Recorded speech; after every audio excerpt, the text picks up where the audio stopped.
నేను దేవులపల్లి అమర్. ఆంధ్రప్రదేశ్లో భారతీయ జనతా పార్టీ సొంతంగా ఎదిగే ప్రయత్నం ఇప్పుడైనా ఎందుకు చేయడం లేదు? ఇప్పుడైనా అనే మాట ఎందుకన్నానంటే, ఉమ్మడి ఆంధ్రప్రదేశ్లో దాదాపుగా 1982-83లో తెలుగుదేశం పార్టీ ఆవిర్భవించిన తర్వాత కొద్ది కాలం నుండి భారతీయ జనతా పార్టీని సొంతంగా ఎదగకుండా చేసిన వాళ్ళు ఎవరో అందరికీ తెలుసు. అది చాలా చర్చలో ఉంటుంది ఎప్పుడు.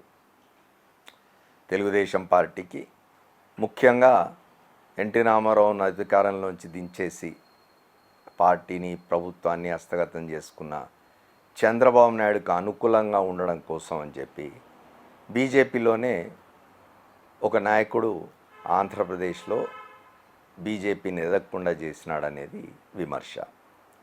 ఆ విమర్శకు కొన్ని కారణాలు కూడా ఉన్నవి. ఇప్పుడు ఆ నాయకుడి ప్రాబల్యం పెద్దగా ఉన్నట్టు లేదు బీజేపీలో. అయినా ఎందుకు బీజేపీ సొంతంగా ఎదిగే ప్రయత్నం చేయడం లేదు ఆంధ్రప్రదేశ్లో? రాష్ట్రం విడిపోయిన తర్వాత తెలంగాణలో బలోపేతమైంది భారతీయ జనతా పార్టీ. గత 10 ఏళ్ల కాలంలో భారతీయ జనతా పార్టీ తెలంగాణలో తన కృషి ఫలించి 2019లో 4 లోక్సభ స్థానాలకు ఎదిగింది సొంతంగా. ఇప్పుడు 2023లో దాదాపు 8 శాసనసభ స్థానాలు గెలుచుకుంది సొంతంగా. మధ్యలో జరిగిన హైదరాబాద్ మున్సిపల్ కార్పొరేషన్ ఎన్నికల్లో మంచి పర్ఫార్మెన్స్ చూపించింది. అట్లాగే ఇప్పుడు తెలంగాణలో బీజేపీ శ్రేణులు నాయకత్వం కూడా చాలా ఉత్సాహంగా ముందుకు పోతున్నాయి. నంబర్ డబల్ చేసుకుంటాం, అంతకంటే ఎక్కువ చేసుకుంటామని. ఈ ఉత్సాహం ఎందుకు ఆంధ్రప్రదేశ్లో కొరవడింది? ఎందుకు ఆంధ్రప్రదేశ్లో బీజేపీ సొంతంగా ఎదిగే ప్రయత్నం చేయడం లేదు? ఎందుకు మళ్ళీ 2019లో అత్యంత దయనీయంగా ఓడిపోయిన తెలుగుదేశం పార్టీతో మళ్ళీ పొత్తు ఎందుకు పెట్టుకుంటూ ఉన్నది? ఆ పెట్టుకున్న పొత్తులో కనీసం తనకు లాభం జరిగే విధంగానైనా సీట్లు తీసుకుంటున్నదా?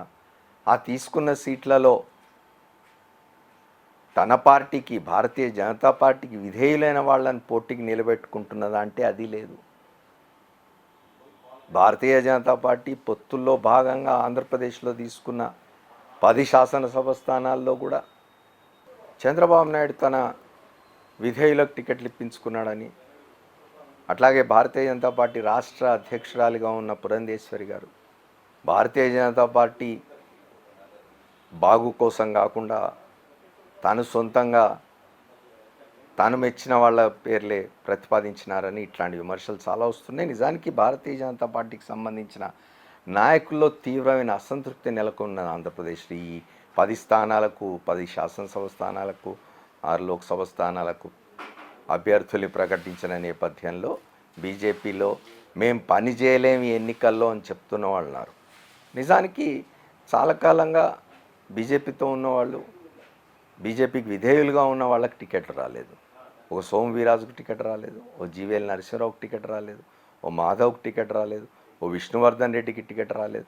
అట్లాగే భారతీయ జనతా పార్టీకి దాని మూల సంఘమైన ఆర్ఎస్ఎస్కు అత్యంత అనుకూలంగా ఉండే పరిపూర్ణానంద స్వామికి టికెట్ రాలేదు. ఇట్లాంటి వాళ్ళు అనేక మందికి టికెట్ రాలేదు. కానీ తెలుగుదేశం నుంచి వలసపోయిన వాళ్ళు, లేదా చంద్రబాబు నాయుడుకు సన్నిహితంగా ఉండి ఆయన చెప్పిన మాటలు వినేవాళ్లను ఇవాళ పార్టీలో ప్రాధాన్యత ఇచ్చి టికెట్లు ఇచ్చినారనే ఒక పెద్ద చర్చ ఇవాళ ఆంధ్రప్రదేశ్ బీజేపీలో జరుగుతున్నది. ఇట్లా ఎందుకు జరుగుతున్నది అనేది ఒక చర్చ. రెండవది, ఇటీవలి కాలంలో బాగా చర్చలోకి వచ్చింది. కేంద్రం చాలా బలంగా మేము మహిళల వైపు ఉన్నామని చెప్తూ మహిళా రిజర్వేషన్ బిల్లును తీసుకొచ్చిన బీజేపీ ఆంధ్రప్రదేశ్లో మహిళలకు టికెట్లు ఇవ్వలేదనే విమర్శ. అట్లాగే ఆంధ్రప్రదేశ్ వాళ్ళ బాగా చర్చ జరుగుతుంది కాపు సామాజిక వర్గానికి సంబంధించి. కాపు సామాజిక వర్గానికి కూడా అన్యాయం జరిగింది, బీజేపీలో టికెట్లు రాలేదని. ఇక్కడ ఏది జరిగినా, ఏది వచ్చినా, ఏది రాకపోయినా వీటన్నిటి వెనుక చంద్రబాబు నాయుడే ఉన్నాడని చెప్పి అక్కడ బీజేపీ వర్గాల్లో చర్చ జరుగుతున్నది. అట్లాగే బయటి వాళ్ళు కూడా మాట్లాడుతున్నారు, పరిశీలకులు కూడా చెప్తూ ఉన్నారు. ఎందుకు బీజేపీ ఇంకా తెలుగుదేశం పార్టీ గుప్పిట్లోనో, చంద్రబాబు నాయుడు గుప్పిట్లోనో, లేకపోతే సొంతంగా తాను ఏమీ చేయలేని స్థితిలోనో ఉన్నది అనేది ఇవాళ అందరూ ప్రశ్నిస్తున్న విషయం. ఇది భారతీయ జనతా పార్టీ ఆలోచించుకోవాలి. ఇంకా కొంచెం సమయం ఉన్నట్టున్నది నామినేషన్లు వేయడానికి. అందుకు అనుకూలంగా భారతీయ జనతా పార్టీకి విధేయులుగా ఉన్న వాళ్ళకి టికెట్లు ఇస్తే అక్కడ ముందైనా బీజేపీ సొంతంగా బలోపేతమయ్యే అవకాశం ఉంటుందని చాలామంది చెప్తూ ఉన్నారు. చూద్దాం భారతీయ జనతా పార్టీ అధిష్టాన వర్గం ఎట్లాంటి నిర్ణయాలు తీసుకుంటుందో. Thank you. మళ్ళీ కలుద్దాం.